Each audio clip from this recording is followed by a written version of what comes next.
అతన్ని అందరూ ఫెయిలన్నారు. కానీ 5 సంవత్సరాల తర్వాతడే వాళ్ళు సలుతే చేశారు. ఒక చిన్నం గ్రామంలో రవి అనే యువకుడు ఉండేవాడు. అతని తండ్రి రైతు. కుటుంబ పరిస్థితి చాలా సాధారణం. ఇంతలో డబ్బు తక్కువ. కానీ రవికి ఒక పెద్ద కల ఉండేది. ప్రభుత్వ అధికారి కావడం.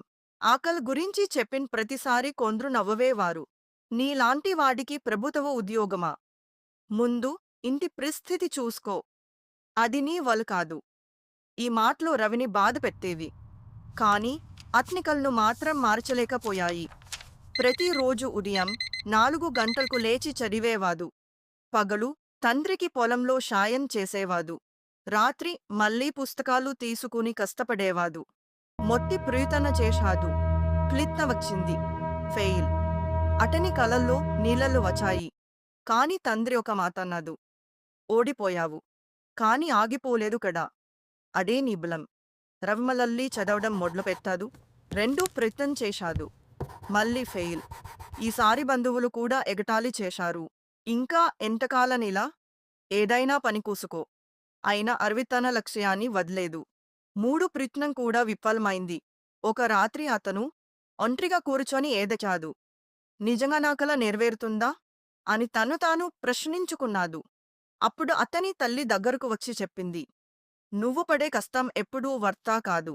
ఈరోజు కాకపోతే రేపు ఫలితం వస్తుంది. ఆ మాటలు రవికి కొత్త ధైర్యాన్నిచ్చాయి. అతను తన తప్పులను గుర్తించాడు. చదివే విధానాన్ని మార్చుకున్నాడు. సమయాన్ని సరిగా ప్లాన్ చేసుకున్నాడు. ప్రతిరోజు చిన్న చిన్న లక్ష్యాలు పెట్టుకుని పూర్తి చేయడం ప్రారంభించాడు. రోజులు గడిచాయి. నెలలు గడిచాయి. సంవత్సరాలు గడిచాయి. 5 ప్రయత్నం చేశాడు. ఫలితాలు రోజు వచ్చినది. చేతులు వణుకుతూ రిజల్ట్ కూశాడు. ఈసారి అతను పాస్ అయ్యాడు. అతను ప్రభుత్వ ఉద్యోగానికి ఎంపికయ్యాడు. ఆనందంతో తల్లిదండ్రులను కౌగిలించుకున్నాడు. ఒకప్పుడు అతన్ని చూసి నవ్విన వాళ్ళలే ఇప్పుడు అభినందించడానికి వచ్చారు. నీ మీద మాకు గర్వంగా ఉంది. హర్వి చిరునవ్వు నవ్వవాదు. ఎందుకంటే అతనికి తెలుసు. విజయం వచ్చిన తర్వాత ప్రపంచం మారదు. ప్రపంచం నిన్ను చూసే విధానం మారుతుంది. ఈ కథలోని నీతి: నిన్ను ఎవరైనా తక్కువగా చూడొచ్చు, నీ కలను ఎగతాళి చేయవచ్చు, కాని నువ్వు నీ కష్టాన్ని ఆపకపోతే ఒకరోజు అదే ప్రపంచం నీ విజయానికి చప్పట్లు కొడుతుంది. గుర్తుంచుకోండి, ఫెయిలియర్ అనేది ముగింపు కాదు, విజయానికి మొదటి మెట్టు.